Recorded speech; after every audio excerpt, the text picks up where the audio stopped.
ਹਾਏ ਧੋਖਾ ਹਰ ਪਾਸੇ ਦਿਲਾਂ ਵਿੱਚ ਚੋਰ ਰੱਖਦੇ ਨੇ ਬੁੱਲੀਆਂ ਤੇ ਝੂਠੇ ਹਾਸੇ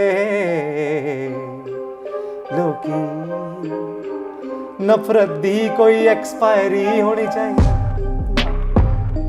ਸੱਚੀਆਂ ਮੁਹੱਬਤਾਂ ਦੀ ਕੋਈ ਡਾਇਰੀ ਹੋਣੀ ਚਾਹੀਦੀ ਮੁਜੱਸਮੇ ਬਣਾ ਕੇ ਖੜੇ ਕਰੋ ਲੈਲਾ ਮਜਨੂ ਦੇ ਪੂਰੇ ਸ਼ਹਿਰ 'ਚ ਬਈ ਸੱਚੇ ਆਸ਼ਕਾਂ ਦੀ ਯਾਦ ਵਿੱਚ ਸ਼ਾਇਰੀ होनी चाहिए है।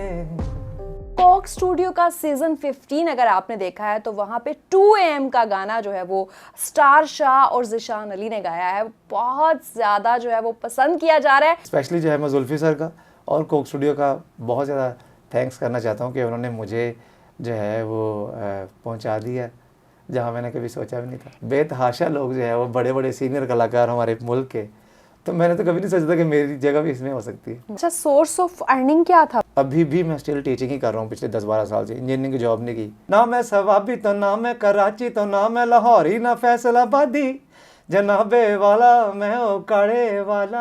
वाह वाह वाह वाह, क्या बात है। अस्सलाम वालेकुम जी, मैं हूँ रूबा उरूज और आप लोग देख रहे हैं नियो डिजिटल। नाज़रीन, जो लोग कोक स्टूडियो के दीवाने हैं वो यकीनन जान गए होंगे कि आज हमारे साथ कौन सी गेस्ट पर्सनैलिटी मौजूद हैं। कोक स्टूडियो का सीजन 15 अगर आपने देखा है तो वहाँ पे 2 AM का गाना जो है वो स्टार शाह और ज़िशान अली ने गाया है, बहुत ज़्यादा जो है वो पसंद किया जा रहा है। और हमारे साथ आज मौजूद हैं स्टार शाह, आमिर शरीफ इनका ओरिजिनल नाम है, स्टार शाह इनका म्यूजिक इंडस्ट्री का नाम है। तो बात करते हैं और जानते हैं कि 13 साल की स्ट्रगल के बाद आज जब ये वायरल हुए हैं, इतने कामयाब हुए हैं, तो कैसा फील कर रहे हैं? अस्सलाम वालेकुम। वालेकुम सलाम। कैसे हैं आप? अल्हम्दुलिल्लाह, आप सुनाएं। अच्छा, आज आप माशाल्लाह वायरल हैं, आप म्यूजिक इंडस्ट्री में आपका एक बड़ा नाम बन गया, आपका गाना हर जुबान पर है। 13 साल पहले जब स्ट्रगल शुरू की थी, कोई उम्मीद थी कि मैं स्टार बन जाऊंगा? नहीं, कभी नहीं सोचा था। और मतलब शुरू में तो प्लान भी नहीं था कि मैंने म्यूज़िक करना है, लेकिन वक्त गुजरने के साथ साथ जब लोगों ने प्यार करना शुरू किया और फिर मेरा पहला ऑफिशियल गाना जब हमने रिलीज़ किया तो उसके बाद जो है वो कहीं जाके फ़ैसला किया कि हाँ अभी अब म्यूज़िक करेंगे, अब प्रोफेशनली। पहला गाना कौन सा था? हाँ, मेरा जो पहला गाना था ऑफिशियली जो मैंने रिलीज़ किया था वो ओकाड़ा वाला था। क्योंकि मैं ओकाड़ा से बिलोंग करता हूँ, तो उसी से रिलेटेड मैंने गाना लिखा था, तो वही जो है बेवजह शोहरत बना। तो वो लाइंस उसकी सबसे पहले गाने की आप पहले सुनाए हमें। मैंने लिखा था कि असी किसे तो घट नहीं कोई नहीं साडे तो वधी, साडी मुहब्बत ते नफरत दी कोई ना हद, वाह। लाइए जे यारी निभाइए फिर जान तो वधी, दुश्मन नू मारिए जानो बिल चों कढ, नस्ली नवाबी ते हाजर जवाबी बई कुड़ियां तू परे पर यारां दे आदी, ना मैं सवाबी तो ना मैं कराची तो ना मैं लाहौरी ना फैसलाबादी जनाबे वाला मैं ओ काड़े वाला। वाह वाह वाह वाह, क्या बात है। ये आप जब स्टूडेंट लाइफ में थे, आई थिंक ये उस टाइम का गाना है। जी हाँ जी। आप बाय प्रोफेशन जो है वो इंजीनियर है, हमने सुना है, और ये म्यूजिक, ये क्या कॉन्सेप्ट है कि इंजीनियर जो है वो एक सिंगर बन गया, कैसे? ये यूनिवर्सिटी में पढ़ते पढ़ते मुझे पता चला कि मैं सिंगर हूँ या मैं लिरिसिस्ट हूँ या मैं शायरी करता हूँ या मेरे अंदर कहीं टीचर भी छुपा हुआ है।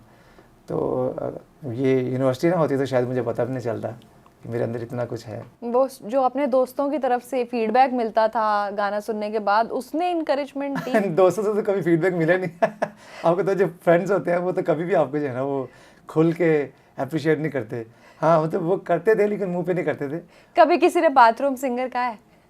नहीं, मैंने ऐसा काम ही नहीं किया। कि वो होता है ना कि अच्छा चल यार उन बाथरूम सिंगर है, तू ना उन से नहीं, ये मेरे लिए खुशकिस्मती की बात ये थी कि यूनिवर्सिटी में मैं स्टेज पे परफॉर्म करना शुरू कर दिया था तब भी, तो मुझे मोटिवेशन मिलता था और फिर अच्छा लगता था कि लड़के लड़कियां और यूनिवर्सिटी के जो मैनेजमेंट है, यूनिवर्सिटी के पीएन माली सब लोग जो है मुझे जानना शुरू हो गए, प्यार करना शुरू हो गए थे। तो मौका नहीं मिला वॉशरूम में। कोई क्रश थी लड़की जो है वो यूनिवर्सिटी में? नहीं, मैंने गाने में भी कहा अपने कि कुड़ियां तो परे। तो ये झूठ है, ये झूठ है, मैं मान नहीं सकती। मेरे क्रश जो थे मेरे फ्रेंड्स थे। अच्छा तो अच्छा, मुझे मैं ये पूछना चाह रही थी कि कोई ऐसा होता है ना कि क्रश होती है यूनिवर्सिटी में और आज जब आप फेमस हो गए, एक नामवर सिंगर बन गए, तो किसी ने राब्ता किया हो कि यार मतलब मैंने रिजेक्ट किया था, सॉरी? नहीं, हाय, ये तो दिल में असरती रह जाएगी। अभी तक किसी ने नहीं राब्ता किया और ऐसा कुछ था भी नहीं। नहीं नहीं नहीं, ये छुपा रहे हैं। अच्छा एनीवेज मुझे बताएं कि अभी जो इतना वायरल और इतना ब्लॉकबस्टर आपका गाना गया है कोक जी। सीजन जो है वो 15 का, किसको क्रेडिट देते हैं पहले ये बता दें और फिर ज़रा हम सुनेंगे। कोक के लिए यहाँ तक पहुँचने यहाँ में तक किसने पहुँचने मदद के की? लिए तो सबसे पहले तो है मैं अपनी फैमिली का, अपने अम्मी का, अब्बू का, बहनों का, भाई का, और जो मेरी बहनों के शौहर हैं उनका, बहनों जो हैं उनका, और फिर मेरे फ्रेंड्स हैं, मेरे फैंस हैं, और उसके बाद जितने भी लोग जो हैं मुझे डे वन से सुन रहे हैं, और फिर जो नए लोग शामिल हुए, मैं सबका शुक्रिया अदा करना चाहता हूँ। और स्पेशली जो है मैं जुल्फ़ी सर का और कोक स्टूडियो का बहुत ज़्यादा थैंक्स करना चाहता हूँ कि उन्होंने मुझे जो है वो पहुँचा दिया जहाँ मैंने कभी सोचा भी नहीं था। कैसे चुना उन्होंने आपको, क्योंकि इतना टैलेंट है हमारे मुल्क में, हम जब स्पेशली जो अपनी सोशल स्ट्रीमिंग साइट्स है वहाँ पे देखते हैं तो ऐसा ऐसा टैलेंट ऐसी जगहों से उठ रहा होता है कि समझ नहीं आती। सिलेक्शन कैसे हुई आपकी, किसी ने रेफ़र किया या उन्होंने खुद ही हीरा तलाश लिया? हीरा तो नहीं मैं कह सकता खुद को, लेकिन ऐसा था कि मेरी तकरीबन 1.5 साल पहले की बात है। तो आपको पता ही है कि लाहौरिये जो हैं 12-1-11 बजे सो के उठते हैं। तो मैं भी जब लाहौर में आया तो मेरी भी आदतें ख़राब हो गई और लेट उठने की आदत बन गई। तो ये तकरीबन 1.5 साल पहले की एक दिन था कोई, तो मैं सुबह तकरीबन 9 बजे उठा, सर्दियाँ थी तो पानी वानी पीने के लिए मैं उठा। तो आपको पता है कि आदतन हम सुबह जब उठते हैं तो फ़ोन ढूंढ रहे होते हैं, साइड टेबल पे पड़ा होता है। तो मैंने साइड टेबल से फ़ोन उठाया और रैंडमली ऐसे आधी आंखें खुली थी आधी बंद थी, नींद में था, तो मैंने ऐसे फ़ोन खोला और चेक किया कि कोई मैसेज, कोई टेक्स्ट या कोई कमेंट या किसी फ़ैन ने वगैरह का। तो मैंने जब ऐसे खोला तो व्हाट्सएप पे देखा तो जुल्फ़ी सर की ने डीपी वाला वॉइस नोट आया हो। तो मेरी जो आधी आंखें बंद थी वो पूरी खुल गई। फिर मैंने वो सर की डीपी पे क्लिक किया और तो थोड़ी बढ़िया हो जाती है, आपको पता है। तो मैंने कहा जरा तसल्ली करूँ कि वही है। मतलब मैं जो है बॉडी मेरी कांप रही है और मैं उनकी डीपी को बड़ा करके देख रहा हूँ और मुझे मैंने कहा ये तो जुल्फ़ी सर की पिक्चर ही है। और अभी वॉइस नोट खोला नहीं है अब। तो मैंने इतनी देर में वाइफ सोई थी, मैंने कहा सैरिश कहते क्या हुआ है? तो मैंने कहा जुल्फ़ी सर का मैसेज आया है। तो मुझे आके वो सो रही थी तो मैंने कहा उठे देखे जुल्फ़ी सर का मैसेज आया है। वो कह रही कौन जुल्फ़ी सर? मैंने कहा जुल्फ़ी सर कोक स्टूडियो वाले पसोड़ी वाले जो मैंने को गाना नहीं सुनाया था। तो वो थोड़ा एक्टिव हुई और थोड़ा आंखें उनकी भी खुली कि अच्छा तो क्या मैसेज है? कहते मैंने कहा अभी सुना नहीं है। तो वो भी जाग गई। तब तक मैंने मैसेज सुनने से पहले जो है ना वो अल्लाह का शुक्र अदा किया, मैंने सजदा किया कि ये मेरे लिए बहुत बड़ी बात है कि जुल्फ़ी सर का मुझे मैसेज आ जाना। ये भी अभी सुना कुछ नहीं है कि अंदर क्या है, हिम्मत नहीं पड़ रही सुनने की। वो सोच ये रहा था कि इतने सालों से मैंने मेहनत की और मैंने कभी भी ऑफिशियली या उतना मेरी अभी रीच भी नहीं है कि मुझे लोग नेशनल लेवल पे या इंटरनेशनल लेवल पे जाने पहचाने। तो इतना बड़ा और इतना अजीम इंसान जो है और इतना मंझा हुआ, और फिर हम उनको काफ़ी अर्से से मैं उनको देख रहा था को 15-20 साल से कि इंडस्ट्री का सीनियर आर्टिस्ट।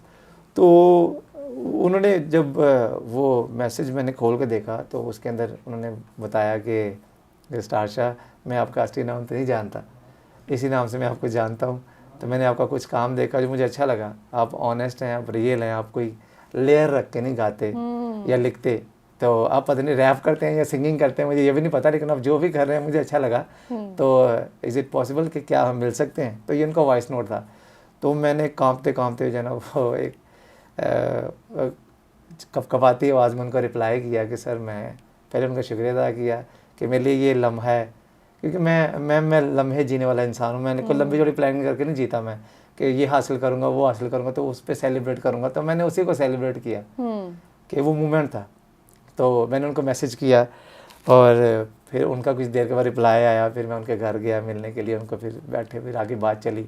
तो तब अभी तक उन्होंने मुझे बताया नहीं था कि I be a part of Coke Studio. आप सिर्फ मुलाकात पे खुश थे? हाँ, मैं इतने में देखिए मेरे ख्याल में अगर आप बहुत बड़ी बड़ी ख्वाहिशें दिल में रख के चलेंगे तो ख्वाहिशें तो पूरी होती नहीं है, हो भी जाती हैं, आप देख लें। आप नहीं, मेरी कभी भी ख्वाहिश नहीं थी। I never had a dream to be a part of Coke Studio, क्योंकि मुझे शुरू से लगता था, मैंने बहुत सारे इंटरव्यूज़ में यही बात की है कि मुझे शुरू से लगता था कि ये बड़े लोगों की जगह है। मुझ जैसा बंदा कहाँ उकाड़ा, कहाँ यूएमटी, कहाँ कोई भी नहीं जानता, चंद लोग जो हैं वो एक छोटे लेवल पे सुनते हैं।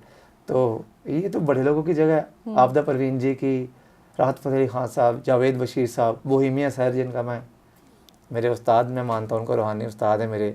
और उसके अलावा बहुत सारे लोग, फिर नसीबुल लाल जी और बेतहाशा लोग जो है वो बड़े बड़े सीनियर कलाकार हमारे मुल्क के। तो मैंने तो कभी नहीं सोचा था कि मेरी जगह भी इसमें हो सकती है। वाह, आप अभी भी डाउन टू अर्थ हैं, दिस इज रियली इंटरेस्टिंग। लेकिन अब इतना फेम मिल गया, अब प्राउड आ जाएगा आहिस्ता आहिस्ता? नहीं, देखिए मुझे कभी लालच थी नहीं फेम की, पैसे की कभी लालच पहले भी नहीं थी, अभी भी नहीं है। अच्छा, सोर्स ऑफ अर्निंग क्या था फिर आपका? इससे पहले आप कोई जॉब वगैरह भी करते रहे? और क्योंकि फैमिली तो नहीं अलाउ करती कि सिर्फ गाने गाओ और एंजॉय करो, आपने कुछ कमा के लाना होता है आखिरकार, अगर आप लड़के हों स्पेशली तो। जी हाँ जी, मैंने इंजीनियरिंग की डिग्री की थी अपनी यूनिवर्सिटी से, और मैंने उसकी जॉब एक दो जगह पे की थी, लेकिन आई वाज अनफिट। मुझे अच्छा नहीं लगा कि मुझे फील हुआ कि मैं इंजीनियरिंग की जॉब के लिए नहीं बना। तो मैं टीचिंग करता था, फिर मैंने टीचिंग को कंटिन्यू कर दिया थोड़ी सी सैलरी के साथ, फिर आहिस्ता आहिस्ता टीचिंग को कंटिन्यू किया। और अभी भी मैं स्टिल टीचिंग ही कर रहा हूँ पिछले 10-12 साल से, इंजीनियरिंग की जॉब नहीं की, इसी में खुश हूँ। इंजीनियर कम टीचर कम जो है वो सिंगर, सब डिफरेंट है, एक सब चीज़ जो है वो डिफरेंट है। कभी मना किया पेरेंट्स ने कि भाई ये क्या गाने गाते रहते हो? नहीं, कभी मेरी फैमिली ने मुझे अपोज नहीं किया। हाँ जी, अल्लाह ताला अब्बू को जन्नत नसीब करे, क्योंकि मैं एक सैयद फैमिली से बिलोंग करता हूँ, तो हमारी फैमिली में दूर दूर तक जो है वो गाने बजाने वाला चक्कर नहीं है। तो अब्बू शुरू में नापसंद करते थे, फिर कुछ लोगों ने भी कहा उनको कि आपका बेटा गाता है, लाहौर में था तो अब्बू उकाड़ा में थे, तो वो लोग अब्बू को कहते थे। फिर ऐसा फिर उनको भी शायद ये चीज़ समझ आ गई कि हाँ मेरे बच्चे को अल्लाह ने ये सलाहियत दी है, तो उन्होंने मुझे सपोर्ट किया खुल के, मेरी फैमिली ने फिर सपोर्ट किया, मेरे जो घर के चार दीवारी के लोग थे उन्होंने मुझे बहुत सपोर्ट किया। उसके अलावा ये सबसे बड़ी कामयाबी है। उसके अलावा मेरे फ्रेंड्स ने मतलब सपोर्ट किया है। बाकी जो है वो आपको पता ही है कि मैं मज़ीद जो है वो हाइल नहीं होना चाहती आपके फैंस और आपके दरमियान, तो लेट्स के जो 2 AM है उसके कुछ लिरिक्स हमें सुना दें। जी, पहले तो मैं शुक्रिया अदा करना चाहता हूँ जितने भी लिसनर्स हैं, व्यूअर्स हैं, कि आप लोग जो है वो गाने कितना ज़्यादा पसंद कर रहे हैं। तो उसी की लाइनें थोड़ी सी आपकी खिदमत में पेश करता हूँ।